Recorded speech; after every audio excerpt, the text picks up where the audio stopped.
This channel does not promote any violent, harmful, or illegal activities. All content provided by this channel is meant for an educational purpose only. Brought to you by Agilus Diagnostics. নিজেকে test করতে থাকুন।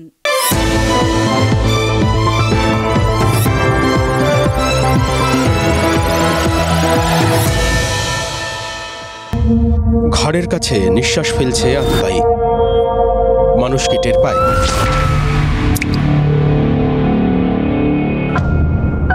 পিছিয়ে যান, ইতিহাসের পাতা উল্টান, দেখবেন ইতিহাস সাক্ষ্য দেবে কিভাবে নিঃশব্দে শিকারের কাছে পৌঁছেও শিকার করতে পারেনি শিকারী। 24 জুন 1914 অস্ট্রিয়ার যুবরাজ ফার্দিনান্দের কাছে পৌঁছে গিয়েছিল আততায়ী।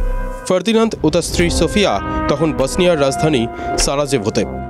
ফার্দিনান্দ ও সোফিয়াকে গুলি করার চেষ্টা 17 বছরের কিশোরের। গুলি না বেরোনোয় বরাত জোরে বাঁচেন ফার্দিনান্দ ও সোফিয়া। কনভয় কিছু দূর যেতেই দ্বিতীয় হামলা হয়।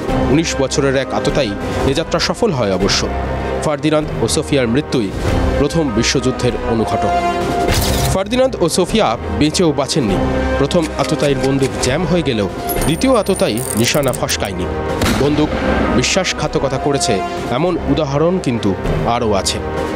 14 এপ্রিল 1865 থিয়েটার দেখতে গিয়েছিলেন আব্রাহাম লিঙ্কন। লিঙ্কনের মাথা লক্ষ্য করে গুলির চেষ্টা আততায়ীর রিভলভার লক হয়ে গিয়েছিল। গুলি না বেরোনোয় সে যাত্রা প্রাণে বাঁচেন আব্রাহাম লিঙ্কন। থিয়েটারের আধো অন্ধকারে পালিয়ে গিয়েছিল আততায়ী। 9 নভেম্বর 1938 জার্মানির মিউনিখে হিটলারকে খুনের চেষ্টা হয়। আততায়ী পিস্তল চালালেও গুলি বেরোয়নি।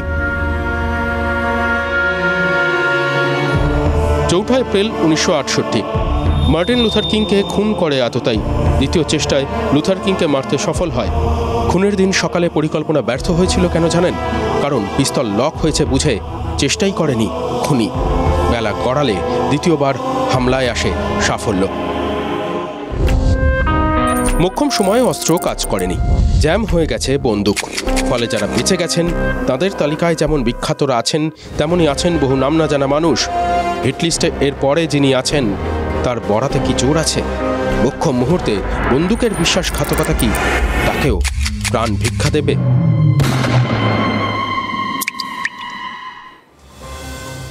দেখুন, ফ্রান্স কাফকা ওই যতই মেটামরফোসিস লিখুন, শুনেছি মানুষের বিবর্তন নাকি বহুদিন হয়ে গেল হয়নি, জানেন তো? মানে এই যে আমরা যারা চলতা ফিরতা হোমোসাপিয়েন্স, আমাদের এই রূপের এই চেহারার বদল ঘটেনি বহু বছর, প্রায় লক্ষ বছর। সেই যে নিওনদার্থাল যুগে মানুষের এরকম একটা চেহারা তৈরি হলো, তার আগের থেকে ক্রমাগত বিবর্তন হতে হতে সেই আমরাই সেই চেহারা নিয়ে বয়ে চলেছি এখনও একই রকম। আমরা বদল নেই।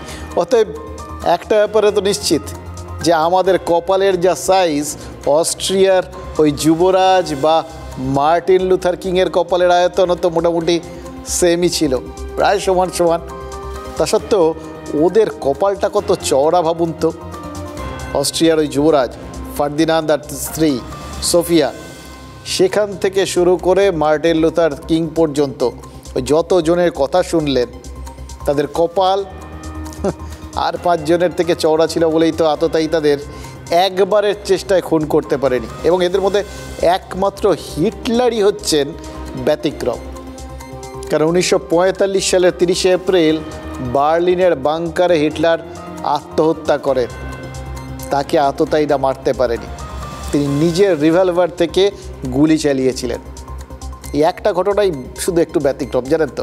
এই হিটলারকে বাদ দিলে বাকি প্রত্যেকে কিন্তু খুন হয়েছেন, কিন্তু এদের সবার মধ্যে মিল ওই প্রথমবারের চেষ্টায় হয়নি। প্রত্যেকের ক্ষেত্রে কোথাও গিয়ে রিভলভার বা পিস্তল লক হয়ে গেছিল। দ্বিতীয় বা তৃতীয়বারের চেষ্টায় আততায়ীরা খুন করেছে ওই ফার্দিনান্দ, আব্রাহাম লিঙ্কন বা মার্টিন লুথার কিংকে। অর্থাৎ আবার উল্টো দিক থেকে দেখলে এদের প্রত্যেকের কপাল একবার হলেও এদের বাঁচিয়েছে, কিন্তু বারবার অবশ্য বাঁচায়নি, সেটা আলাদা কথা।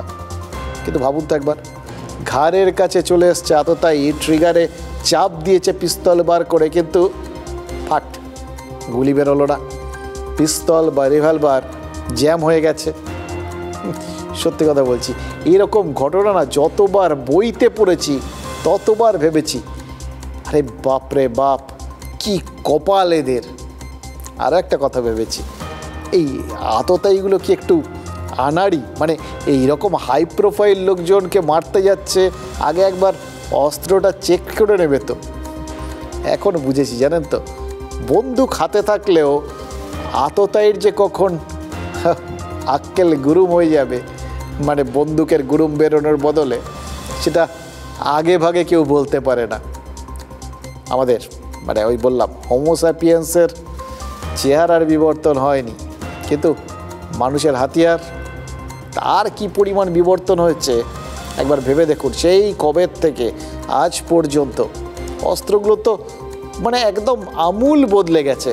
অথচ সেই যে আব্রাহাম লিঙ্কনের সময় যে আগ্নেয়াস্ত্র ব্যবহার হতো, আর এখন যে অত্যাধুনিক আগ্নেয়াস্ত্র বাজারে রয়েছে যেগুলো ব্যবহার করা হয়, তা সে রিভলভারই বলুন বা পিস্তলই বলুন, তাদের ওই আটকে যাওয়ার স্বভাবটা না কিছুতেই বদলায়নি। এই একটা জায়গায় মানুষের মতোই পিস্তল বা রিভলভারেরও জানেন তো কোনো বিবর্তন হয়নি। এটা কিন্তু রহস্য, জানেন। এই আগ্নেয়াস্ত্র এখনও যখন তখন আটকে যায় বলেই তো কলকাতা শহরে কাল একটা ঘটনা ঘটতে ঘটতে ঘটেনি। দেশের মধ্যে নিরাপদতম শহর না আমাদের এই শহরটা কলকাতা, সেখানে আর একটা ক্রাইম সম্পূর্ণ হতে হতে হয়নি। ভাবুন তো একবার, যে কলকাতায় অপরাধ হলেও সরকার বা প্রশাসন পাত্তাই দেয় না বলে বিরোধীরা অভিযোগ করেন। কলকাতা যাতে নিরাপদ তকমা ধরে রাখতে পারে তার জন্য ওই অপরাধের তালিকা অসম্পূর্ণ রাখে বলে অভিযোগ ওঠে। সেই কলকাতার একটা হাফ ডান অপরাধকে প্রশাসন কি আদৌ গুরুত্ব দিত, যদি না ওই ক্রাইমটা একজন নেতার জীবন নেওয়ার জন্য ঘটানোর চেষ্টা হতো? দেখুন, চেষ্টা যখন হয়েছে কলকাতার বুকে, একজন নেতা যখন দিনের আলোয় জাস্ট ওই কপালের জোরে বেঁচেছেন, ওই মাচার ক্ষেত্রে অন্তত আব্রাহাম লিঙ্কনদের নামের পাশে নিজের নামটা তুলেই ফেলেছেন, তখন দেখুন আপনার আমার মতো সাধারণ একজন মানুষের, যাদের জীবনের দাম কানা করিও নয়, কিছু কথা বলতে তো ইচ্ছে করতেই পারে, যে কথাগুলো আজ না বললেই নয়।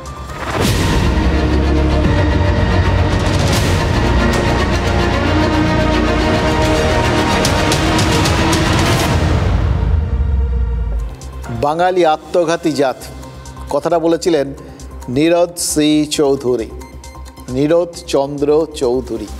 যাতে বাঙালি, একদম আপাদ মস্তক বাঙালি, কিন্তু হাবে ভাবে নীরদবাবু কিন্তু পুরো ব্রিটিশ ছিলেন, ব্রিটিশ আদব কায়দায় অভ্যস্ত ছিলেন, থাকতেনও ও দেশে। ফলে বাঙালি সম্পর্কে তার একটা নাক সিটকোনোর ব্যাপার থাকলেও থাকতে পারে।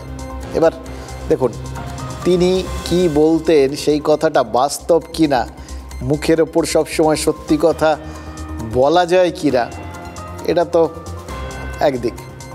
আরেকটা, যারা এই রকম উন্নাসিক ধরে নিয়ে নীরদ সি চৌধুরীকে পাত্তা দেবেন না ভেবেছেন বা এতদিন দেননি, তাদের কিন্তু রিথিঙ্ক মানে পুনর্বিবেচনা করে দেখতে পারেন। তারা কিন্তু মানে আত্মঘাতী না হলে ভাবুন তো, এইভাবে কেউ নিজের সরকার, নিজের রাজ্য, নিজের শহরের বদনাম করে, দেখুন তো এরপরে কি হতে পারে। ন্যাশনাল ক্রাইম রেকর্ডস ব্যুরোর পরের এডিশনে হয়তো তন্ন করে খুঁজলেও পাওয়া যাবে না যে 15ই নভেম্বর 2024 তারিখে কলকাতার এই কসবায় একদম ভর সন্ধেবেলা একটা অভিজাত এলাকায় গুলি চলেছিল, গুলি চলেনি, গুলি চলার উপক্রম হয়েছিল, এবং যে সে কেউ নয়, সেই গুলিটা চললে রাজ্যের শাসক দলের একজন নেতার শরীরে কোথায় গিয়ে বিদ্ধ কে জানে। ভাগ্য ভালো, আততায়ী কয়েক হাত দূরে দাঁড়িয়ে থাকলেও তার হাতের ওই মুঙ্গের মেড 9mm পিস্তলটা মোক্ষম সময়ে ব্লক হয়ে গেছিল। ট্রাফিক জ্যাম আর বন্দুক জ্যামের মধ্যে কিন্তু ফারাক আছে। হ্যাঁ, ট্রাফিক জ্যামে আটকে, অ্যাম্বুলেন্স আটকে প্রাণ যাওয়ার ঘটনা তো ঘটেছে, কিন্তু বন্দুক জ্যাম সেটা কিন্তু জীবন বাঁচিয়ে দেয়। দুবার গুলির চেষ্টা করেছিল এই আততায়ী, কিন্তু এমন জ্যাম, মোক্ষম জ্যাম, একটা গুলিও বেরোয়নি, ভাগ্যিস বেরোয়নি। দিনের শেষে ওই দুষ্কৃতী যে প্রথমে ধরা পড়ে যায়, সে হাতের পিস্তলটা নাকি ছুঁড়ে মেরেছিল, জানেন তো? সেই পিস্তলটা ওখানে পাওয়া গেছে ওই নেতার পায়ের সামনে। হতে পারে দুটো কারণ, এক যে এত ডেসপারেট ছিল, এবং নিশ্চয়ই কেউ সুপারি দিয়েছিল, কেউ দায়িত্ব দিয়ে পাঠিয়েছিল যে গুলি তো করতেই হবে, ওই নেতাকে আহত করতেই হবে বা নিহত করতে হবে কিনা সেই সুপারির যে রকম ফের থাকে সেটা ওই আততায়ী বলতে পারবে, কিন্তু আপাতত নাকি তার লক্ষ্য ছিল আহত করা, এরকমই শোনা গেছে। তা এটাই যদি সুপারি হয়ে গিয়ে থাকে, বন্দুক ছুঁড়ে হয়নি, মানে গুলি ছুঁড়ে, তাই বন্দুকটাই ছুঁড়ে দিতে চেয়েছিল হয়তো, যে অ্যাটলিস্ট খানিকটা হতো তো হবে। ভদ্রলোকের এক কথার মতো কথার দাম তো সে রাখতে পারবে, তাই না? আর নয়তো আরেকটা হতে পারে, নিজের পিস্তলের ওপরে এত বিরক্ত হয়ে গেছিল, পুরো চরম ফ্রাস্ট্রেশনে পড়ে গেছিল, দুবার ট্রাই, এরকম একটা মানে মুহূর্ত হলো না, খেরে মেরে হাত থেকে বন্দুকটা ছুঁড়ে ফেলে দিয়েছিল, এটা হতে পারে। মানে যাই হোক, আলটিমেটলি অপারেশনটা তো ফেল। আর কলকাতা পুরসভার 108 নম্বর ওয়ার্ডের কাউন্সিলর, 12 নম্বর বড় চেয়ারম্যানের পুনর্জন্ম, এই দুটো ঘটনা তো একসঙ্গে জুড়ে গেল। সুশান্ত ঘোষ যে গতকাল সন্ধে রোজকার মতো তার বাড়ির দোরগোড়ায় বসেছিলেন, লোকজনের সাথে দেখা সাক্ষাৎ করছিলেন, ঠিক তক্ষুনি তো এই ঘটনাটা ঘটতে চলেছিল। দুজন স্কুটারে করে আসে, এবার তার মধ্যে একজন স্কুটার থেকে নেমে গুলির চেষ্টা করে, সুশান্ত ঘোষকে গুলি করার চেষ্টা। এই কথাটা পর্যন্ত সবাই মোটামুটি জেনে গেছেন, এটার নতুন করে বলার কিছু নেই। কিন্তু যেটা এখনও অনেকেই জানেন না এবং যেটা জানার চেষ্টা হচ্ছে, সেটা হলো কেন সুশান্ত ঘোষকে ওই আততায়ী গুলি করতে গেল। যেটা অনেকেই জানেন না, সেটা অবশ্য তিনি নিজে জানেন বলে জানেন তো মনে হয়। সুশান্ত ঘোষ তিনি নিজেই কারণ হিন্ট দিয়েছেন কেন তাকে প্রাণে মারার চেষ্টা হয়েছে। মধু থাকলে তো মৌমাছি আসবেই, এবং মৌমাছিরাও আসবে। সে মৌমাছি লোকাল মৌমাছি আছে, বাইরের মৌমাছিরাও আছে। এখন কোন মৌমাছি কতটা মধু সংগ্রহ করবে সেটা তো তাদের উপর ডিপেন্ড করছে। দেখুন, মৌ বনে আজ মৌ জমেছে, বউ কথা ক ডাকে, এই গল্প তো আমরা শুনেছি, গানের সুরেই শুনেছি। এবার এটা তো শুধু গানের দিন বললে তো খুব মুশকিল, কারণ এ তো গুলি চালানোর দিনও বটে, আতঙ্কের দিনও বটে। কিন্তু তার মধ্যে দেখুন, মানে মৌমাছির সঙ্গে একটা রোম্যান্টিক ব্যাপার আছে, কিন্তু এখানে তো প্রাণঘাতী ব্যাপার ঘটতে যাচ্ছিল মশাই। তার মধ্যেও কিভাবে মৌমাছি ঢুকে বলল, এবং ঢুকলো মানে কি, দুটো মধু এবং মৌমাছি দুটোর একদম ডাইরেক্ট একটা লিঙ্ক এস্টাবলিশ হয়ে গেল। মধু আছে বলেই মৌমাছিরা ভিড় করছে, মৌমাছি আর মধু, এই দুটো শব্দই কিন্তু সুশান্ত ঘোষ ব্যবহার করেছেন, যিনি প্রাণ হারাতে চলেছিলেন। এবং তিনি যে দুটো ব্যবহার করেছেন, তার মানে এই দুটোর প্রভূত গুরুত্ব আছে, প্রভূত ইঙ্গিতবাহী, এবং এই দুটো শব্দকেই কিন্তু সুশান্ত ঘোষ রূপক অর্থে ব্যবহার করেছেন। এবার আপনারা ছোটোবেলায় ফিরে যান, বাংলা পরীক্ষায় প্রশ্ন আসতো না, মানে এটা যদি হতো তাহলে তো এরকমই আসতো, লেখক এখানে মধু বলতে কি বুঝিয়েছেন, কিভাবে মৌমাছি মধু খেত, এরকমই সব প্রশ্ন আসতো হয়তো আমাদের, যদি এই বিষয়টা এরপরে কোনো একদিন আমাদের পাঠ্য বই বা এই কম্প্রিহেনশন টেস্টে চলে আসতো। এখানেও একটা প্রশ্ন করা যেতে পারে, ঠিক ওই ভঙ্গিতে প্রশ্নগুলো অবিকল সেটাই তো হতে পারে যে সুশান্ত ঘোষ মধু বলতে কি বুঝিয়েছেন এবং কেন বুঝিয়েছেন, এটা আমরাও বোঝার চেষ্টা করতে পারি, জানেন তো। এটার কয়েকটা, মানে সবটাই ওই যেহেতু ইঙ্গিত মানে হেঁয়ালি, কিন্তু হেঁয়ালির বিভিন্ন রকম উত্তর হয়, তার মধ্যে কোনটা ঠিক আলটিমেট মোমেন্ট পর্যন্ত যিনি হেঁয়ালি করেছেন তিনি যতক্ষণ না পরিষ্কার করে দিচ্ছেন নিশ্চিত হতে পারবেন না। ফলে আমরা চেষ্টা করছি, অপশানসগুলো নেড়ে চেড়ে দেখছি আর কি। এক হতে পারে কসবায় গত কয়েক বছরে যা হয়েছে, সুশান্ত ঘোষের ওপর এই হামলাটা তারই এক্সটেনশন, ধারাবাহিকতা বজায় রেখেছে। এবার প্রশ্ন করবেন তো, কসবায় গত কয়েক বছরে কি হয়েছে, কি হয়নি? কসবা পাটুলি এলাকা সেটা যে গত কয়েক বছরে বারবার খবরে এসছে ভুলে গেছেন? এবার যদি খবরে আসাটা কেন ভুলে গিয়ে থাকেন, তাহলে এখানে আবার একটা প্রশ্ন, কেন কসবা পাটুলি এলাকা বারবার খবরে এসছে গত কয়েক বছরে? ভাবুন, উত্তরটা খুব পরিষ্কার, তৃণমূল কংগ্রেসের গোষ্ঠীদ্বন্দ্বের জন্য, আভ্যন্তরীণ বিবাদের জন্য। এবার বেশি পেছনে যেতে হবে না, লোকসভা ভোটের ফল বেরোনোর পর থেকে বারবার কিন্তু কসবায় এই শাসক দলের মধ্যে ঝামেলাটা সামনে এসছে। যারা রেগুলার আমাদের টিভির সামনে বসেন, টিভি 9 বাংলা দেখেন, তারা জানেন এটাতে একদম কসবা পাটুলি এই এলাকাটা না একদম নিজস্ব জায়গা নিয়ে নিয়েছে, স্পেস দখল করে রেখেছে আর কি। 107 নম্বর, হ্যাঁ 107 নম্বর ওয়ার্ডের কাউন্সিলর লিপিকা মান্না আর 108 নম্বর ওয়ার্ডের কাউন্সিলর এই সুশান্ত ঘোষ। এবার এই দুজনের মধ্যে, দুজনে তার মানে পড়শি, এই দুই পড়শির মধ্যে রেষারেষির খবর সেটা তো রেগুলার বেসিসে আপনাদের দেখিয়েছি আমরা। এই কদিন আগেও স্থানীয় একটা পুজোকে কেন্দ্র করে নাকি দুজনের অনুগামীদের ওপর মারাত্মক ঝামেলা হয়ে যায় দু দলের মধ্যে। এবার তার জোরে কে এই হামলা? এবার ধরুন তার জেরে যদি সুশান্ত ঘোষের ওপর হামলা না হয়, কারণ লিপিকা মান্না বলেছেন যে না ওরকম কিছু না, আমাদের নিজেদের মধ্যে কিছু যা হয়েছে সেগুলোর জেরে সমস্ত কিছু ঘটেনি, তাতে যদি না হয়ে থাকে তাহলে নিশ্চয়ই অন্য কোনো কারণ আছে। কী কারণ হতে পারে? দেখুন আবার বলছি, কারণটা তো পুলিশের খোঁজার কাজ, পুলিশ খুঁজছে, আমরা শুধু আপনাদের সামনে আন্দাজ করে ঘটনা প্রবাহটা তুলে ধরছি, একটু ছোট্টখাট্টো অ্যানালিসিস করছি, বাকিটা আপনারাও জানেন, আপনারাও অ্যানালিসিস করেন, আমরা জানি। এই বছর জুন মাসের কথা ভাবুন, 110 নম্বর ওয়ার্ডের তৃণমূল কাউন্সিলর স্বরাজ মণ্ডল মার খেয়েছিলেন, মনে আছে? অভিযোগ কি উঠেছিল? তৃণমূলের কর্মীদের একাংশই নাকি দলের কাউন্সিলরকে ধরে মেরেছে। কিন্তু কেন মেরেছে, এই প্রশ্নটার উত্তরটা তো আবার খুঁজতে হয়, তাই না? কি জানা গেছিল সেই সময়? এই প্রশ্ন উঠলে কিন্তু আমরা উত্তর খোঁজার চেষ্টা করি, তখনও করেছিলাম, আর জেনেছিলাম এর নেপথ্যে রয়েছে জমি আর বাড়ির গল্প।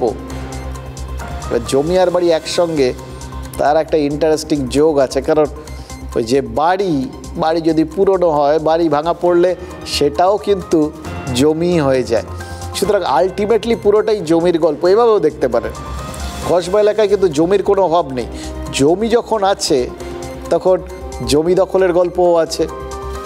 সুশান্ত ঘোষের ওপর হামলার পেছনেও কি তাহলে এই জমির গল্পই রয়েছে?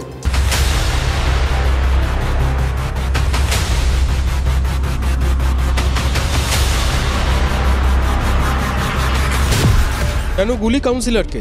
তৃণমূলের গোষ্ঠীদ্বন্দ্বের জেরে কসবায় কুরুক্ষেত্র নিয়মিত ঘটনা, এবারও কি সেটাই কারণ? 107 নম্বর ওয়ার্ডের কাউন্সিলর লিপিকা মান্না, 108 নম্বর ওয়ার্ডের কাউন্সিলর সুশান্ত ঘোষ দুজনেই অভিযোগ ওড়াচ্ছেন। না, গোষ্ঠীদ্বন্দ্ব কিসের জন্য হবে? কোনো গোষ্ঠীদ্বন্দ্ব নেই। ক্লাব দখল করা কেন্দ্র নিয়ে ইমেচিওর পলিটিক্স করছিল, সেটা ঠিক আছে, কিন্তু তার সঙ্গে এটার কোনো যোগাযোগ আছে বলে আমার মনে হয়। গোষ্ঠীদ্বন্দ্বের কথা শুনে রেগে কাঁই হচ্ছেন ফিরহাদ হাকিম। কিসের গোষ্ঠীদ্বন্দ্ব? ক্রিমিনাল তাকে অ্যারেস্ট করতে হবে, কিসের গোষ্ঠী? তাহলে গুলিটা চললো কেন? জু থাকলে তো মৌমাছি আসবেই, এবং মৌমাছিরাও আসবে, সে মৌমাছি লোকাল মৌমাছি আছে, বাইরের মৌমাছিরাও আছে। কোন মধুর কথা বলছেন আক্রান্ত তৃণমূল কাউন্সিলর? মধু মানে জমি। কসবায় কান পাতলে এটাই শোনা যাচ্ছে। এলাকা দখলের রাজনৈতিক লড়াই নয়, এলাকার খালি জমি কার হাতে থাকবে গোলমাল মূলত তা নিয়েই। মারপিট, বোমাবাজি, গোলাগুলি সবই। কতটা মধু আছে কসবায়? পূর্ব কলকাতার জলাভূমি সংলগ্ন কসবার 107 ও 108 নম্বর ওয়ার্ড। কসবার এই অঞ্চল কলকাতার অন্যতম জমির খনি হিসেবে পরিচিত। রাস্তার ভেতরের খালি জমির দাম কাঠা পিছু 60 থেকে 80 লক্ষ টাকা। বাইপাস লাগোয়া খালি জমি হলে দাম কাঠা পিছু 1.5 কোটি টাকা। সরকারি হিসেব 190টির কাছাকাছি খালি জমি এই মুহূর্তে ওই দুই ওয়ার্ডে। তালিকায় ব্যক্তিগত জমি, কেএমডি এর জমি, পরিত্যক্ত জমিও রয়েছে। অভিযোগ, এই জমিগুলি শাসক নেতা ও জমি হাঙরদের নজরে। সরকারি জমির বোর্ড ফেলে দিয়ে বিক্রি করে দেওয়া হচ্ছে বলে অভিযোগ।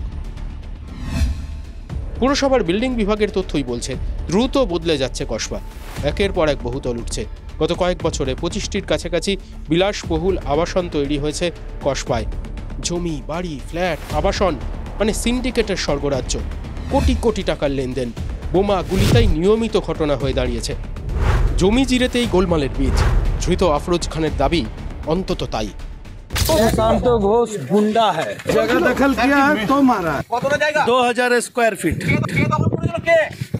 हैदर अली सुशांत घोष का गुंडा है। মধু ছাড়তে নারাজ সবাই, তাই কি? আজকের টেস্ট লাংসের টেস্ট, মানে ফুসফুসের টেস্ট। কার কত দম আছে তা বাহু দিয়ে নয়, ফুসফুস দিয়ে জানা যায়। আপনিও টেস্ট করিয়ে নিন, বার্থডেসগুলোতে কাজে আসবে। তাই যখন হেলথ টেস্টের কথা আসে, আমার ভরসা হলো India's largest diagnostics company Agilus Diagnostics. নিজেকে টেস্ট করতে থাকুন।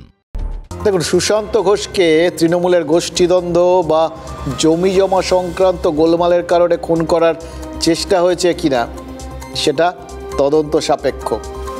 দুটো কারণ আমরা পেয়েছি, দুটো কারণ আপনাদের সামনে তুলে ধরলাম। সম্ভব কারণ হতেও পারে, আমরা আন্দাজ করছি। নিশ্চিত করবে কলকাতা পুলিশ। তারা তদন্ত যখন করছে, নিশ্চয়ই আজ নয় কাল সবটা জানা যাবে। কারণ আমরা তো জানি যে কলকাতা পুলিশ অত্যন্ত রাফ, টাফ এবং প্রবল দক্ষ, ভীষণ এফিশিয়েন্ট। সুতরাং তারা যে কোনো ঘটনা মোটামুটি ওই টাইম ফাইম ধরেই নাকি সেটা সলভ করে নিতে পারে। এই তিলোত্তমার ঘটনার সময় তো মুখ্যমন্ত্রী বলেছিলেন যে একদম ওই অমুক দিনের মধ্যে সলভ করে ফেলতে পারত, এবং তারপর দেখুন শাসক দলও সেটা নিশ্চিত হয়ে গেছিল। তার প্রত্যেক নেতা বলতেন যে এটা যদি কলকাতা পুলিশের হাতে তদন্তটা থাকতো, যদি সিবিআইয়ের কাছে না যেত, তাহলে ওই 7 দিনের মধ্যে সলভ হয়ে যেত পুরো গল্পটা। এবার সুতরাং আমরা ধরেই নিচ্ছি যে এই ঘটনা, তাদের যখন এত কনফিডেন্স, শাসক দলের যখন এত কনফিডেন্স, তখন নিশ্চয়ই তারা ধরে ফেলতে পারতেন। দেখুন, ইতিমধ্যেই কিন্তু 24 ঘন্টার মধ্যে পুলিশ 3 জনকে গ্রেফতার করে ফেলেছে। এক, ওই গতকাল গুলির চেষ্টা করেছিল যে দুষ্কৃতী, বিহারের সেই বৈশালীর বাসিন্দা যুবরাজ সিংকে গ্রেফতার করা হয়েছে। 2, যুবরাজরা বিহার থেকে কলকাতায় এসে যার ট্যাক্সিতে চড়ে ঘুরেছিল, সেই ট্যাক্সি চালক আহমেদ খান গ্রেফতার হয়েছে। আর 3, এদের সঙ্গে জড়িত সন্দেহে গ্রেফতার হয়েছে 55 গ্রামের বাসিন্দা ইকবাল ওরফে আফরোজ ওরফে গুলজার। এবার এই ইকবাল বা আফরোজ বা গুলজার, যা খুশি নামই হোক না কেন, এই লোকটা নাকি সুশান্ত ঘোষের বিশিষ্ট পরিচিত যারা, মানে যারা খুব ঘনিষ্ঠ, তাদেরই আবার ঘনিষ্ঠ বলে জানতে পেরেছে পুলিশ। আরও একটা কথা জানা গেছে, জানেন তো, এই আফরোজও আদতে বিহারের বাসিন্দা। মানে বুঝতে পারছেন বিহার যোগটা কিভাবে জোরদার হয়ে রয়েছে এই গোটা ব্যাপারটার মধ্যে। বিহার থেকে যে শুধু ওই মুঙ্গের মেড পিস্তল আমদানি হয়েছিল বা সুপারি কিলার আমদানি হয়েছিল সেটা তো নয়, মাস্টার মাইন্ডও কি বিহার থেকেই আমদানি করা হয়েছিল। গোটা ব্যাপারটাই মেড ইন বিহার। দেখুন, আমরা তো অন্য কোনো রাজ্যকে ছোট বা বড় করে দেখতে বা দেখাতে চাই না, কারণ আমরা বিশ্বাস করি সবাই মিলেই এই গোটা দেশটা। কিন্তু একটা সময় এটাও তো সত্যি, কিছু কিছু ঘটনা ঘটে, কিছু কিছু বাস্তব বিষয় থাকে যেগুলোকে এড়িয়ে যাওয়া যায় না। একটা সময় তো এই ধরনের ভাড়াটে গুন্ডার দাপাদাপি, মাফিয়ারাজ, অশিক্ষা, দুর্নীতি, এই সবগুলোর জন্যই সারা দেশে কুখ্যাত হয়ে উঠেছিল বিহারের নাম। অগ্রাহ্য করার কোনো জায়গা নেই, উপহাসের পাত্র হয়ে উঠেছিল রাজ্যটা, অনেকেই উপহাস করতেন। এখন কিন্তু যত দিন যাচ্ছে ততই দেখা যাচ্ছে একদিকে বিহার তারা অন্যান্য ক্ষেত্রে উন্নতি করছে, সেখানে এখন হিংসার, ওই রাজ্যে হিংসার ঘটনা কম। বিহার থেকে লোকজন গিয়ে IAS IPS হয়ে যাচ্ছেন অনেক বেশি, মানে শিক্ষা এবং কোথাও কোথাও গিয়ে শৃঙ্খলা, দুটোতেই তারা এগোচ্ছেন। এবার এই দুটো যদি ঘটে তাহলে অপরাধীরা কি করছেন? রাতারাতি উবে তো যাননি, তাহলে তারা কি তাদের মানে হ্যাপি হান্টিং গ্রাউন্ডকে শিফট করে নিয়েছেন? বিহারের অপরাধীরা এ রাজ্যকে কি তাদের প্রিয় মৃগয়া ক্ষেত্র ভেবে নিয়েছেন? এবার এখানেই তো প্রশ্ন, এটা কি কোথাও গিয়ে ওই এতদিন যা ঘটেছে, এতদিন লোকজন যা বলেছে তার শোধ নেওয়া হয়তো মনের মধ্যে ছিল। আরে বিহার কেন একা একা শুধু কলঙ্কের ভাগিদার হবে, এটা ভেবেই কি পশ্চিমবঙ্গ তার গায়ে কলঙ্কের দাগটা একটুখানি ছেপে দিতে চাইছে, নাকি পশ্চিমবঙ্গের মধ্যে একটা সহমর্মিতা তৈরি হয়েছে? আরে একে শুধু শুধু এইরকমভাবে এতদিন বলা হয়েছে, এত কলঙ্কের দাগ, এখন একটু ভাগ করে নিই।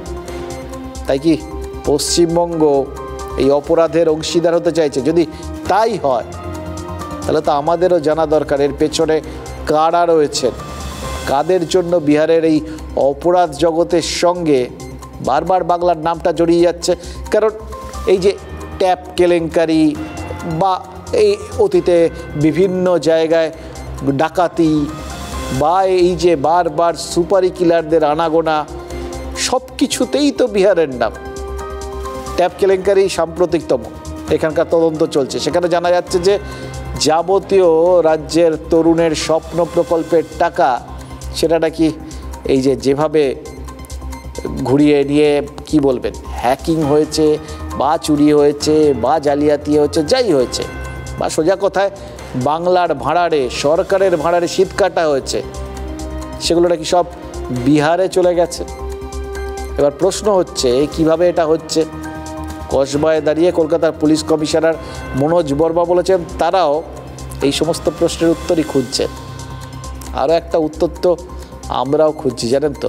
গত 13 বছর ধরে রাজ্যে তৃণমূলের সরকার, রাজ্যের মুখ্যমন্ত্রী, রাজ্যের পুলিশ মন্ত্রী, তারপরেও খোদ কলকাতায় তৃণমূলের এক কাউন্সিলরকে গুলি করার চেষ্টা হচ্ছে। নিরাপত্তার জায়গাটা কোথায়? তিনি নিজে তো বলছেন ভয় পাচ্ছেন। এর আগে আমরা মেয়রকে বলতে শুনেছি ভয় পাচ্ছেন। তাহলে সাধারণ মানুষের কি হবে? আমাদেরকে নিরাপত্তা দেবে? এবং সত্যি কথা বলতে কি আমার মনে হচ্ছে এই প্রশ্নটা কিন্তু রাজ্যের পুরমন্ত্রী তথা কলকাতার মেয়র ফিরহাদ হাকিমকে খুব ভাবাচ্ছে। আজ থেকে না, অনেক দিন আগের থেকে। এর আগেও তিনি বলেছিলেন সংসারী মানুষ, স্ত্রী মেয়ে নিয়ে সংসার, এবার সবাইকে নিয়ে তিনি নিরাপত্তা নিয়ে ভীষণ শঙ্কিত। এবার তার এক সহকর্মী, তিনি তো কাউন্সিলর আর ফিরহাদ হাকিম মেয়র, তার ওপর এরকম হামলা হলো, তিনি খুব খুব চিন্তিত। এটা আমরা বুঝতে পারছি, জানেন তো। নাহলে কদিন আগে মুখ্যমন্ত্রী যে পুলিশের প্রশংসা করেছেন, আজ ফিরহাদ হাকিম সেই পুলিশের সমালোচনা করেন। এবং সমালোচনা বলে সমালোচনা, একদম রীতিমতো উত্তেজিত ভঙ্গিতে বলেছেন অনেক হয়েছে আশ্বাস, এবার কাজ করে দেখাতে হবে। এটা কি শুধু পুলিশকেই বললেন তিনি? এটা কিন্তু ভাবার সময় এসছে। We are looking into all angles, সব অ্যাঙ্গেল থেকেই দেখা হচ্ছে। স্যার, এদেরকে কে নিয়ে এসেছিল এই বিষয়ে কি কিছু এখনো? সেটা ইনভেস্টিগেশন আছে, আন্ডার ইনভেস্টিগেশন আছে, আমরা এই মুহূর্তে বলছি না। Enough is enough. উত্তরপ্রদেশের কালচার, বিহারের কালচার, আহমেদাবাদের কালচার এখানে ঢুকতে দেওয়া হবে না। আমাদের মুখ্যমন্ত্রী মমতা বন্দ্যোপাধ্যায় বারবার বলেছেন পুলিশকে যে আর্মস উদ্ধার করো, ইন্টারস্টেট ক্রিমিনালদের আটকাও, তারপরেও হাঁ করে বসে থাকা যাবে না। ভয় নেই, ডর নেই, সন্ধ্যাবেলা কেউ এসে, এর দুটো মানে হয়। এক, এটা ওই কাউন্সিলরের নিজের সাজানো একটা অর্কেস্ট্রেশন, পিস্তল তাক করা হয় কি বন্দুক তাক করা হয়, কিন্তু ট্রিগার চাপা হয় না, গুলি চলে না। আর না হলে সত্যি সত্যি ওদের গোষ্ঠীদ্বন্দ্বের জন্য এমন অবস্থা যে সাধারণ মানুষ ওখানে শান্তিতে বসবাস করতে চান নিজের পরিবার নিয়ে, তার আজকে বাড়ির সামনেটা এখন একটা মানে যুদ্ধক্ষেত্র হয়ে গেছে। কাউন্সিলরের ওপর গুলি তো চললই কলকাতা শহরে। কিছুদিন আগে ভোটের দিন নৈহাটির কাছাকাছি এলাকায় শ্যুট আউট হলো, পাটুলিতে বোমা নিয়ে বল ভেবে খেলতে গিয়ে বাচ্চাদের বোমা বিস্ফোরণ হলো। আগে ভাঙড়ে মুর্শিদাবাদে হতো, এখন কলকাতা শহরের বুকে চলে গেল। জানি না পুলিশের সম্বিত কবে ফিরবে। এগুলো একটা বিচ্ছিন্ন ঘটনা। তো এইরকম ধরনের বিচ্ছিন্ন ঘটনা ভারতবর্ষ ঘটে, পৃথিবীর বিভিন্ন দেশে ঘটে। আমরা পৃথিবীর অনেক বড় বড় রাষ্ট্রনায়ক, তাদের দিকে জন এফ কেনেডি থেকে শুরু করে ইন্দিরা গান্ধী, তারাও তো অত্যন্ত কড়া নিরাপত্তার মধ্য থেকে তাদের জীবন গেছে। এই ঘটনাটি কি সেটা পুলিশের তদন্তে নির্দিষ্ট উপসংহারের আগে তার উপর দাঁড়িয়ে অনুমান ভিত্তিক কোনো কথা বলা যায় না। প্রতিদিন নিজেকে টেস্ট করতে থাকা উচিত। কারণ টেস্ট করেই মানুষ ফিট থাকতে পারে। তাই যখন হেলথ টেস্টের কথা আসে তখন আমি ভরসা করি India's largest diagnostics company Agilus Diagnostics. নিজেকে টেস্ট করতে থাকুন। তখন ফিরহাদ হাকিম যখন উত্তেজিত ভঙ্গিতে এই প্রশ্নগুলো ছুড়ছিলেন না, তখন আমার মনে হচ্ছিল একদম পিস্তল থেকে একদম স্যাট গুলি বেরোচ্ছে, এবং গুলিগুলো নির্দিষ্ট লক্ষ্যে গিয়ে হিট করছে কিনা সেটা পরবর্তী সময়ে বোঝা যাবে ফলাফল দেখলে। কিন্তু মানে আটকে যে যায়নি গুলিগুলো, এক্ষেত্রে অন্তত যে পিস্তলটা ব্লক হয়ে যায়নি সেটা কিন্তু আমরা পরিষ্কার বুঝতে পারছি। ফিরহাদ হাকিম যে প্রশ্নগুলো তুলেছেন সে প্রশ্নগুলো তো ফেলনা না, এবং পরিষ্কার যে গোয়েন্দা ব্যর্থতা এবং তার জেরে শহরের নিরাপত্তা, এই প্রশ্নগুলো তাকে তো ভাবাচ্ছে, এই প্রশ্নগুলো তো সবাইকেই ভাবাচ্ছে। আমরা অবশ্য এখনও পুলিশের ওপরই ভরসা রাখছি, কলকাতা পুলিশের দক্ষতা নিয়ে আমাদের কোনো প্রশ্ন নেই।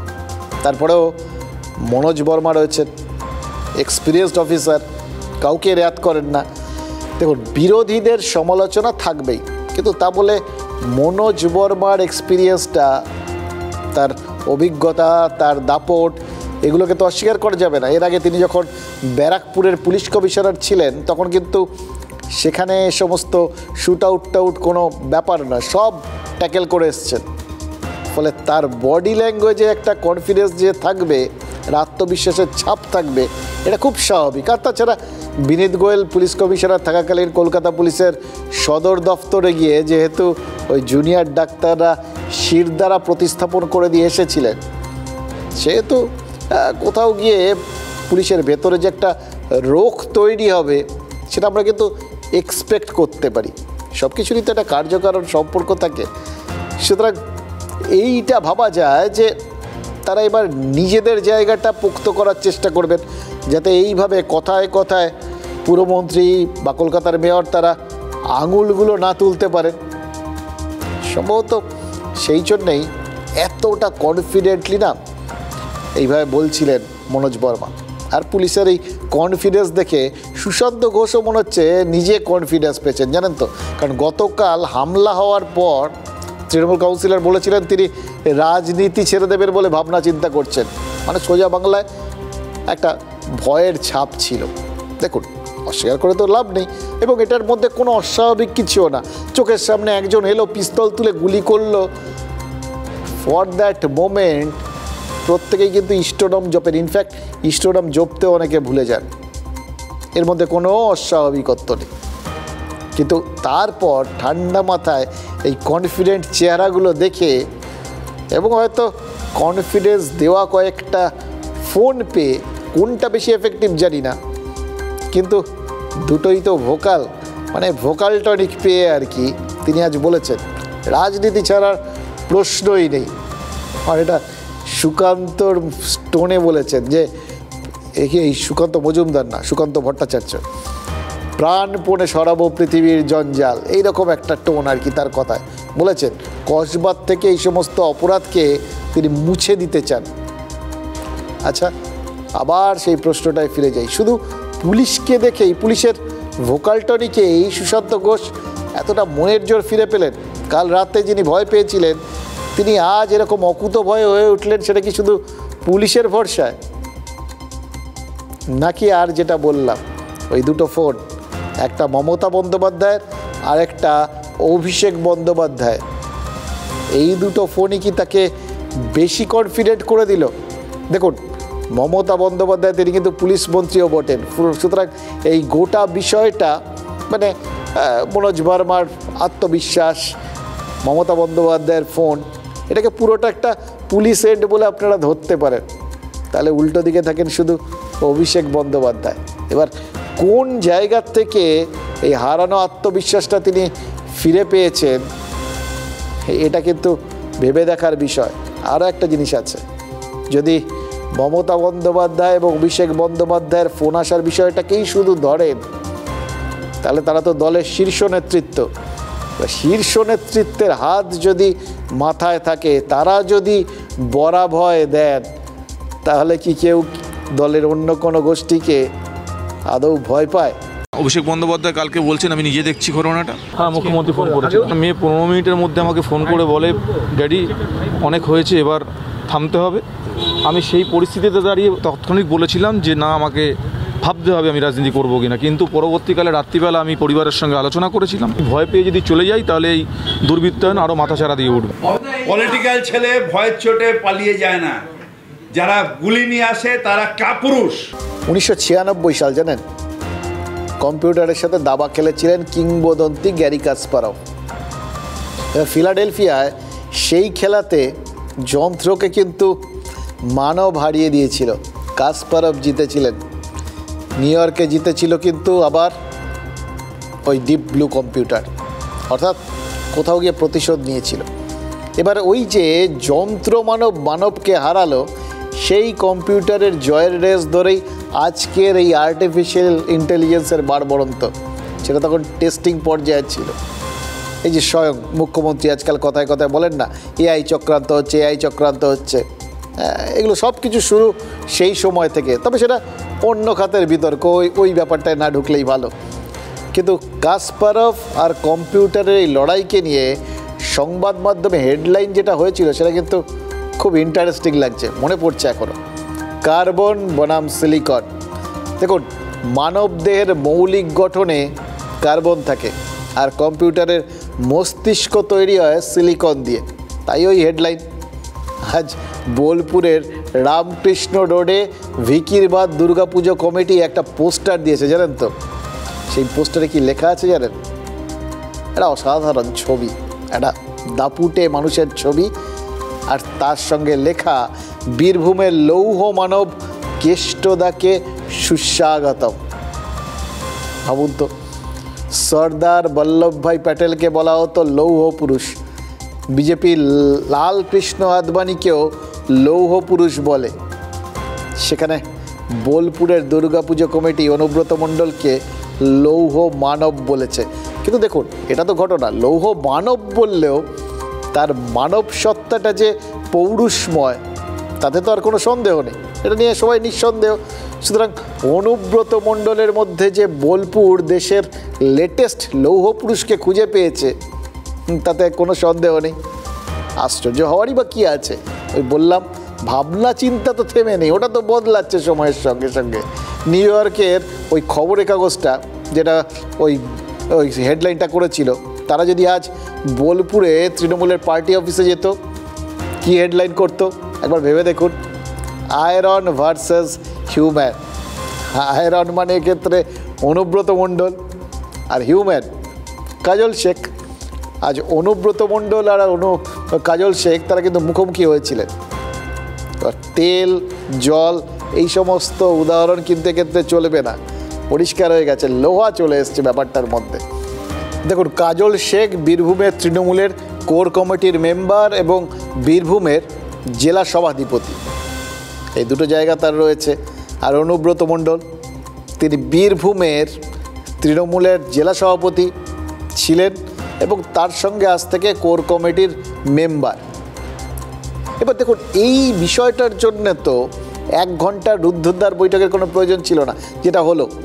বরঞ্চ বৈঠকের শুরুতে ওই সিটিং অ্যারেঞ্জমেন্টটা দেখিয়ে দিলেই তো বোঝা যেত কী হতে চলেছে। কাঁচ ঢাকা ওই কাঠের টেবিলের পেছনের চেয়ারে সিংহাসনের মতো সেটা পাতা, তাতে রাজার মতো বসেছিলেন অনুব্রত মণ্ডল। আর রাজ দরবারে যেরকম সভাসদরা বসেন, তেমনই দুই ধারে 3জন করে 6 জনের বসার জায়গা, তার মধ্যে একটা প্লাস্টিকের চেয়ারে বসে কাজল শেখ। তার মানে অনুব্রত মণ্ডলের নেতৃত্বেই চলবে কোর কমিটি, এরকমই তো ভেবে নেওয়ার কথা। ছবি তো তাই বলছে। কয়েকদিন আগেই অনুব্রত মণ্ডল জানিয়েছিলেন যে তিনি কোর কমিটির সদস্য সংখ্যা বাড়ানোর প্রস্তাব দেবেন, কিন্তু কোর কমিটির যা ওই বসার অ্যারেঞ্জমেন্ট এবং যা দেখা গেল তাতে কোর কমিটির সদস্য সংখ্যা 7ই থাকছে, চেঞ্জ হওয়ার কথা হয়নি। দলীয় কার্যালয় বোলপুরেই থাকছে, কোর কমিটিতে শুধু অনুব্রত মণ্ডল ঢুকেছেন। এবার বিকাশ রায় চৌধুরী অনুব্রত মণ্ডলকে কিন্তু প্রথমে প্রেস কনফারেন্স করে চেয়ারম্যান বলেছিলেন, কিন্তু কাজল শেখ সেটা মানতে নারাজ। তার মানে ওই সিটিং অ্যারেঞ্জমেন্টটাও কাজল শেখ মানছেন না। মিটিং চলাকালীনও কড়া কথা শোনা গেছে কাজল শেখের গলায়। তিনি নাকি বলেছেন নানুর বিধানসভা কেন্দ্রে বিরোধী যে লোকজন তাদের নাকি মদত দেওয়া হচ্ছে বোলপুর পার্টি অফিস থেকে। এবার এই বিরোধী বলতে তিনি ওই যারা বিধায়ক বিরোধী তাদেরই বলেছেন এসব করা যাবে না, এরকম একটা কঠিন হুমকি টুমকিও দিয়ে রেখে দিয়েছেন জানেন তো। এবং এরই পরিপ্রেক্ষিতে ঠিক হয়েছে যে ব্লকে ব্লকে অনুষ্ঠানগুলো যেগুলো হবে সেখানে কেউ একা যেতে পারবেন না, অনুব্রত মণ্ডল এবং কোর কমিটি একসঙ্গেই যাবে। এবার দেখুন, তার মানে এবার শুরুর থেকে আবার ভাবুন, seating arrangement, press conference, Anubrata মণ্ডলের আগের দাবি এবং কাজল শেখের বক্তব্য সব যদি একসঙ্গে করে একটু বিশ্লেষণ করেন কি দাঁড়ায়? অনুব্রত সভাপতি হলেন, কিন্তু কোর কমিটি হিসেবে যেটা রইল সেটা তার পক্ষে সুবিধাজনক হচ্ছে না। পরিবর্তিত পরিস্থিতিতে শুধুমাত্র অভিজিৎ সিনহা আর সুদীপ্ত ঘোষ তার অতি ঘনিষ্ঠ, কাজল শেখ, বিকাশ রায়চৌধুরী, আশিস বন্দ্যোপাধ্যায়, চন্দ্রনাথ সিংহ, এদের নিয়ে কি অনুব্রত মণ্ডল নিঃসংশয়? যদি তার মনে কোনো রকম সংশয় নাই থাকতো তাহলে অনুব্রত মণ্ডলের আগে সদস্য সংখ্যা বাড়ানোর কথা বলতেন কেন? তাহলে বুঝতে পারছেন আয়রন বনাম হিউম্যানের লড়াইয়ের রেজাল্টটা আসলে কি? ড্র। মানে ছবি মাঝে মধ্যে আসলে সঠিক বিষয়টাও দেখায় না, তার মধ্যে কিছু দৃষ্টিভ্রম তৈরি করে মাঝে মধ্যে ছবি। এটা কি সেরকমই কিছু হলো? ম্যাচটা গড়াপেটা নয় তো? ম্যাচ বা মিটিংয়ের রেজাল্টটা কলকাতার থেকে ঠিক করে রাখা হয়নি তো। আমাদের কাছে ওখানে বনাম বলে কিছু নেই, আমাদের কাছে ওখানে সবটাই এবং আমরা এবংয়ে চলেছি, ভোটের রেজাল্ট পেয়েছি, মিটে গেছে। অনুব্রত মণ্ডল আমাদের অভিভাবক, আমাদের রাজনৈতিক গুরু, তার হাত ধরে আমাদের রাজনৈতিক জীবনের পথ চলা শুরু। সর্বতই তাকে নিয়ে আমরা চলছিলাম, তাকে নিয়ে আমরা চলব। অনুব্রত মণ্ডল তো চেয়ারপারসন। এটা হয়তো আমাদের শুনতে ভুল হয়েছে বা যিনি বলেছেন তিনি হয়তো ভুলবশত বলেছেন। কোর কমিটির আহ্বায়ক হিসাবে আমাদের বিকাশ রায়চৌধুরী মহাশয় আমাদের দলনেত্রী মমতা বন্দ্যোপাধ্যায়ের নির্দেশে তিনি ছিলেন, তিনি আছেন, তিনিই থাকবেন। কাজল, অনুব্রত, এই যে গান হচ্ছিল তার জবনিকা হলো। দেখুন, কুণাল ঘোষ বললেন বনাম নয় এবং বিকাশ রায়চৌধুরী বললেন বিতর্কে জবনিকা পড়েছে। আর বৈঠক শেষে কি দেখা গেল? দেখা গেল বিকাশ রায়চৌধুরী এক সুরে কথা বলছেন আর কাজল শেখ আরেক সুরে কথা বলছেন। আর বৈঠকেও যে মিলে সুর মেরা তুমহারা হয়নি সেটা ওই চেহারাগুলো, বডি ল্যাঙ্গুয়েজগুলো দেখে পরিষ্কার হয়ে গেল। দেখুন, এই ধরনের সিচুয়েশানে যদি কিছু বাড়াবাড়ি হয় তাহলে শৃঙ্খলা রক্ষা কমিটি বড় ভূমিকা নেয়। তা তৃণমূলের মতো একটা বড় পার্টি, তাদের শৃঙ্খলা বজায় রাখতে একটা শৃঙ্খলা রক্ষা কমিটি আছে বই কি। সুব্রত বক্সি সেই শৃঙ্খলা রক্ষা কমিটির প্রধান। সুব্রত বক্সি শৃঙ্খলা রক্ষা কমিটির চেয়ারম্যান, তিনি কি অভিষেক ব্যানার্জিকে নোটিশ পাঠাতে পারেন? ভুল শোনেননি, আমি একদম ঠিক কথা বলছি, অভিষেক ব্যানার্জির কথাই বলছি। তৃণমূলের সর্বভারতীয় সাধারণ সম্পাদক অভিষেক ব্যানার্জি, এই নামের অন্য কেউ নয়। এবার এটা আপনারা সবাই এতটা চমকাবেন তার কারণ তো একটাই, আপনারা জানেন যে অভিষেক ব্যানার্জিকে নোটিশ পাঠানোটা সুব্রত বক্সির পক্ষে সম্ভব নয়, কারণ অভিষেক পার্টির সাধারণ সম্পাদক। কিন্তু অভিষেক তো পার্টি লাইন ভাঙতে চলেছেন, ভেঙে ফেলেছেন প্রায় বলা যায়। আপনারা ভাবছেন তো তৃণমূল কংগ্রেসের পার্টি লাইন আবার কি? কেন এত করে বোঝানো হলো, এত কি করে দিদি বুঝিয়েছেন খেলা হবে, প্রত্যেক কথায় তৃণমূলের লোকজন বলেন খেলা হবে। সেটা কারণ কি? কারণ এটাই তো পার্টি লাইন।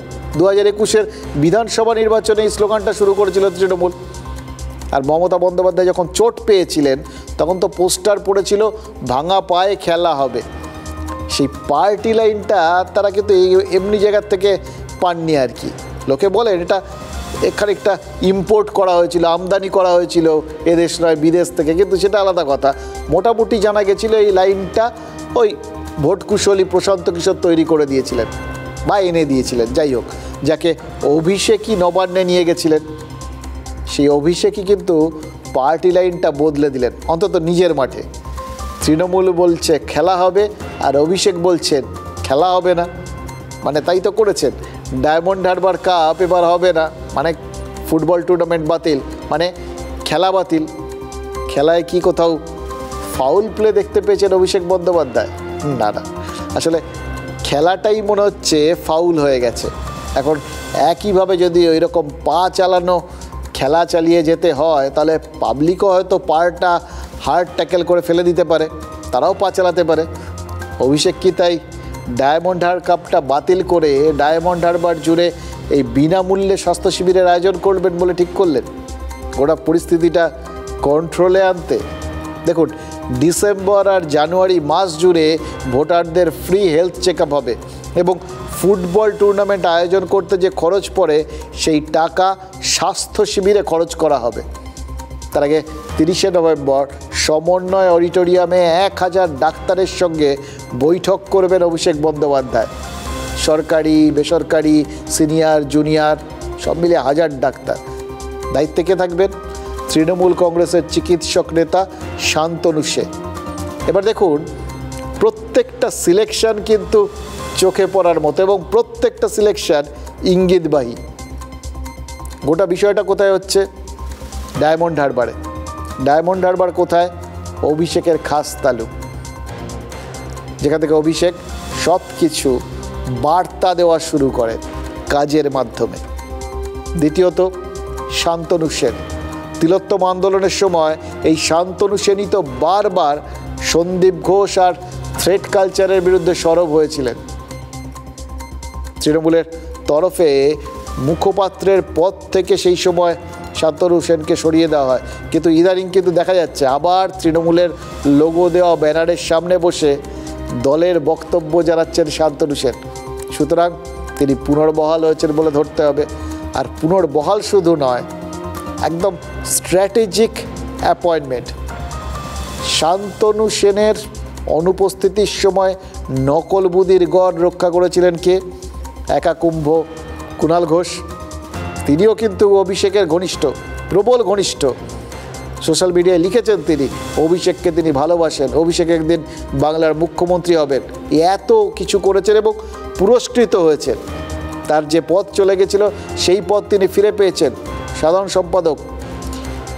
কিন্তু সেই কুণাল ঘোষকে এই সম্মেলনের দায়িত্ব দেওয়া হয়নি, শান্তনু সেনকে দেওয়া হলো। কেন? কেন অভিষেক বন্দ্যোপাধ্যায় শান্তনু সেনকে বাঁচলেন?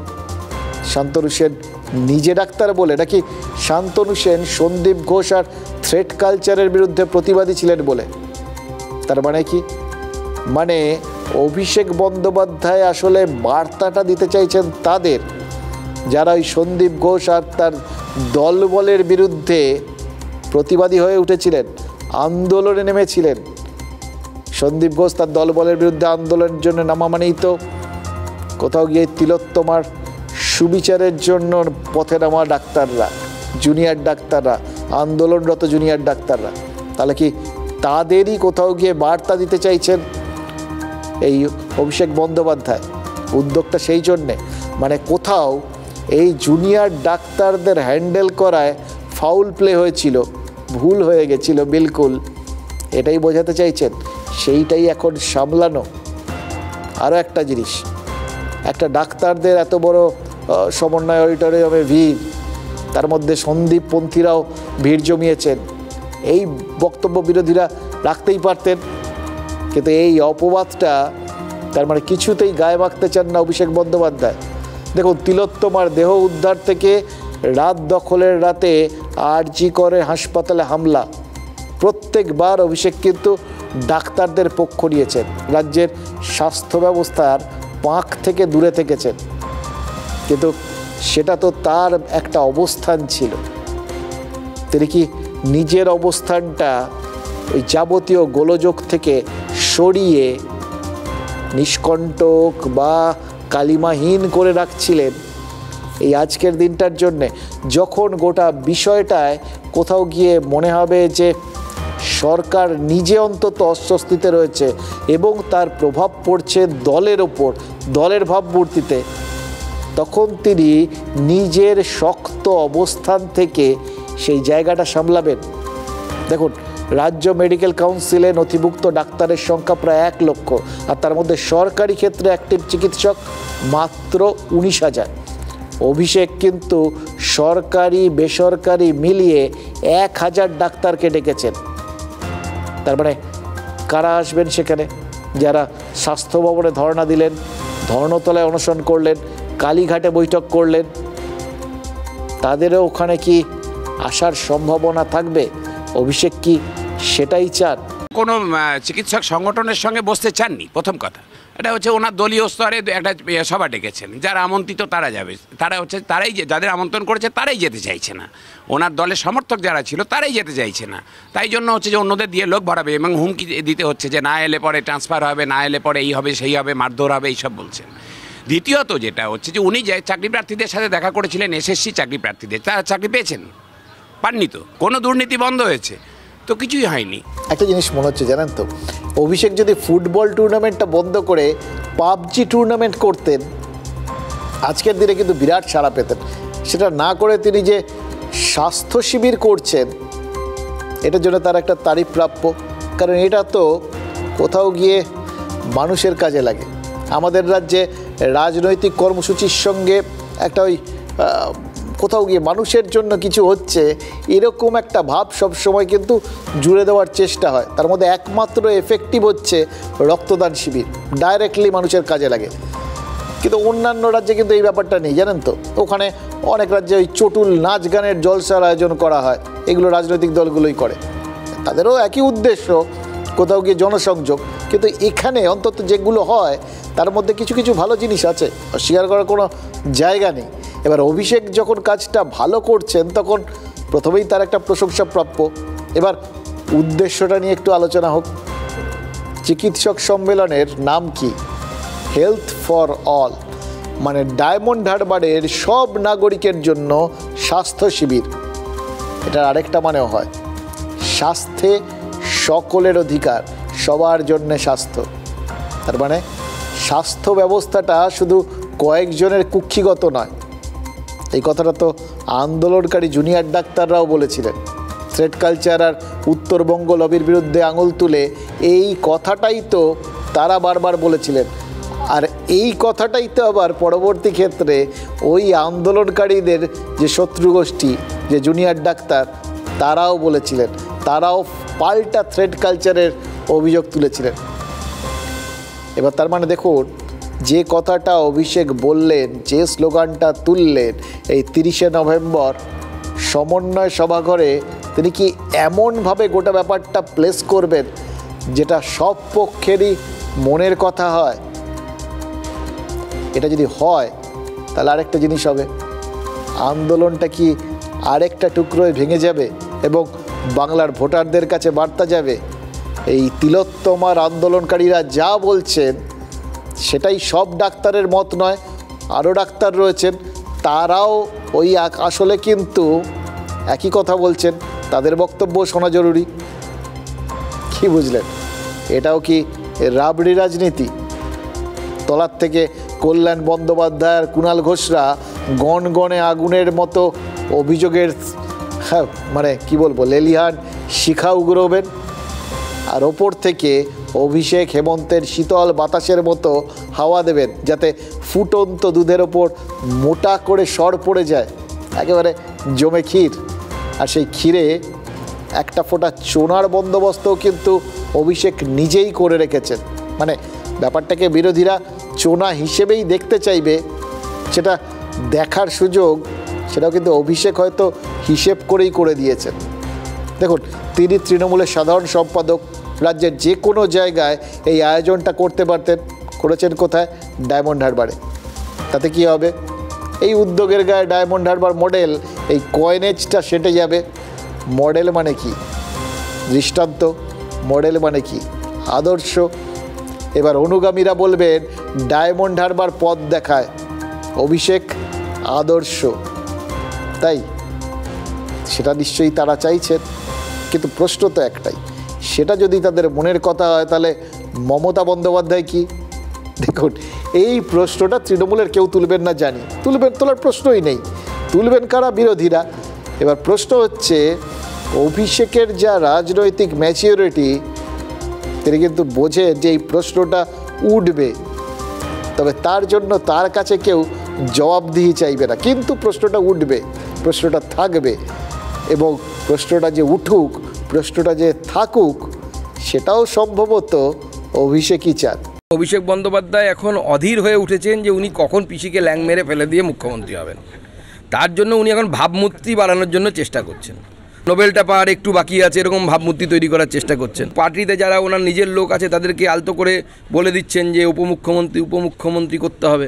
তো পিসিকে ল্যাং মারার চেষ্টা করছে, দেখা যাক কে সফল হয়।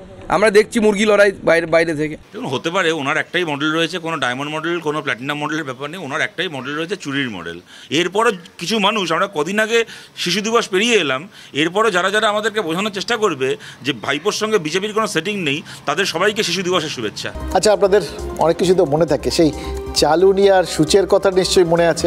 চালুনিতে অজস্র ফুটো থাকে আর সূচের একটাই ফুটো। তাহলে সর্বাঙ্গে অজস্র ফুটো নিয়ে বসে থাকা চালুনি, তাই সে ওই সূচের একটা মাত্র ফুটো নিয়ে প্রশ্ন তুলবে, এটা কি শোভা পায়? এগুলো ছোটোবেলায় টুকরো টুকরো করে শুনতাম, আজ নতুন করে না এই কথাগুলো মনে পড়ে যাচ্ছে, জানেন তো। মনে করাচ্ছে চারপাশের কাণ্ড কারখানাগুলো। দেখুন, আবাসে যে দুর্নীতি হয়েছে এটা নিয়ে দ্বিধাদ্বন্দ্ব থাকার কথা নয়, কিন্তু কেন হয়েছে এটা বুঝতে গেলে আজ একটু দক্ষিণ দিনাজপুরের বংশীহারিতে ঢু মারতে হবে। একটা ভাইরাল ভিডিও কয়েকটা দিন ধরে এই জেলা জুড়ে ঘুরে বেড়াচ্ছে, আপনারা নিশ্চয়ই দেখেছেন। এক ব্যক্তি নিজেকে সরকারি কর্মী পরিচয় দিয়ে আবাসের সার্ভে করছিলেন। এবার সার্ভে করতে গিয়ে বাড়ি প্রতি 200-500 যা পারছিলেন, যা পাওয়া যায় নিয়ে নিচ্ছিলেন। যে দিতে পারছিলেন তার নাম ওই তালিকায় উঠছিল, যে পারছিলেন না সোজা নাম কেটে দিচ্ছিলেন। মানে অভিযোগটা সেরকমই আর কি। এবার গ্রামবাসীরা প্রতিবাদ করেছেন আর মোবাইলে ভিডিও তুলে বাজারে ছড়িয়ে দিয়েছেন। এইটা যখন জানাজানি হলো, তারপরে কিন্তু ওই চালুনি আর সূচের গল্পটা সামনে চলে এলো, জানেন তো। পঞ্চায়েতের মাধ্যমে সার্ভে করলে গড়মিল হচ্ছিল, দুর্নীতি হচ্ছিল, সেরকমই অভিযোগ করা যাবে না, খতিয়ে দেখতে হবে। তাই ব্লক আর জেলা প্রশাসন নাকি একটা উপায় বের করেছিল, গোপনে তারা একটা নামের তালিকা তৈরি করেছিল আর তাদেরকে দিয়েই আবাসের সার্ভে করিয়েছিল। খুব ভালো উদ্যোগ, একদম নিরপেক্ষ একটা নাম দিয়ে তারা, এবং তারা গোপনে থাকবে যাতে কেউ তাদের কোথাও গিয়ে প্রভাবিত করতে না পারেন। তারা বেরিয়ে কাজকর্ম করবেন একদম মানে নিরপেক্ষভাবে। সঠিক যারা আবাস পাওয়ার যোগ্য তাদের নামগুলো তারা বাছাই করবেন। তারা তো নিরপেক্ষ হয়ে বাছাই করবেন, কিন্তু তাদের যারা বাছাই করেছিলেন তারা কি খুব নিরপেক্ষ ছিলেন, নাকি তারা ওই যাদের বাছাই করছেন তাদের সম্পর্কে বিশদ খোঁজ খবর নিয়েছিলেন? এই যারা নির্বাচিত হয়েছেন এই খোঁজ খবর করার জন্যে, তাদের খোঁজ খবরটা কি বিডিও অফিসের কাছে ছিল? সার্ভে করার জন্য সিলেক্ট করা হয়েছিল ওই দৌলতপুর পশু হাসপাতালের সরকারি চিকিৎসক মৃতম হালদারকে। এবার হালদারবাবু নাকি এরকম সুযোগটা একদম মাঠে মারা যেতে দেননি, একদম সুযোগের মানে মৌকা পেয়েছেন, চৌকা মেরেছেন। হাজার হাজার টাকার নগদ নারায়ণ এই সুযোগে পকেটে পুরে ফেলেছেন। গাড়ির তেল খরচা বা এই যে আমরা ঘুরছি লাঞ্চ বা টিফিন, সেটা হচ্ছে লোকের বাড়িতে গিয়ে ম্যানেজ করবে। 500, 100, 200 যা 50, 100 যা ম্যানেজ করবে। এটা কি বিডিও সাহেবের অর্ডার? বিডিও সাহেবের অর্ডার না। তাহলে আপনি বললেন যে বিডিও সাহেব বলেছে। বিডিও সাহেব বলেনি তো। বিডিও অফিসে, তাহলে বিডিও অফিসে কে অর্ডার করবে? বিডিওই তো সুপ্রিম পাওয়ার। আমার কাছে একটা অভিযোগ এসছে, সেই অভিযোগ খতিয়ে দেখছি আমি।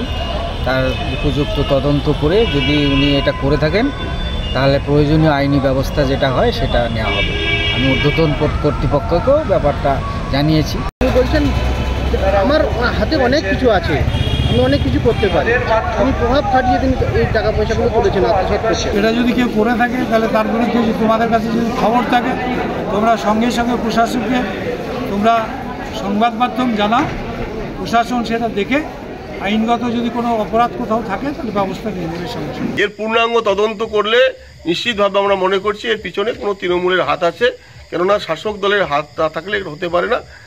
দেখুন, দুর্নীতি ঠেকাতে দুর্নীতিবাজকেই দায়িত্ব দিয়ে ফেলা হলো, এটা শুনে আপনারা হাসবেন, ওই চালুনি সূচের কথা বলবেন, কিন্তু দেখুন ঘটনাটা এত লঘু করা ঠিক নয়, জানেন তো। আবাসের দুর্নীতি নিয়ে কেন্দ্র আর রাজ্যের মধ্যে সংঘাত চলছে, আবাস প্রকল্প নিয়ে আদালতে মামলা পর্যন্ত চলছে। এই রকম আবহে এরকম একটা অভিযোগ সামনে চলে এলো, যেখানে সবাই নিজেদের ভাবমূর্তি ঠিক রাখতে এতটা উদ্গ্রীব, গোটা ব্যাপারটাকে একদম সঠিক করতে, গোলমালহীন দুর্নীতিহীন করতে এতটা উদ্গ্রীব, সেখানে এই অভিযোগটা এলো, জানতে পারলেন, কিন্তু পুলিশের কাছে কেন সেটা অভিযোগ দায়ের করা হলো না? আজকে যা খবর পড়লাম যে অস্বস্তিতে পড়ায় বিডিও অফিস বা ব্লক প্রশাসন থেকে থানায় অভিযোগই দায়ের করা হয়নি।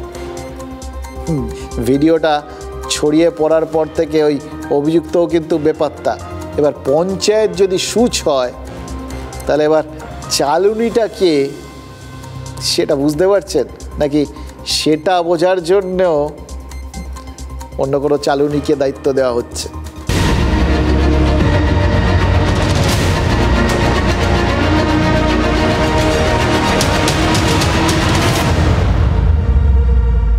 ব্রট to you by Agilus Diagnostics. নিজেকে টেস্ট করতে থাকুন।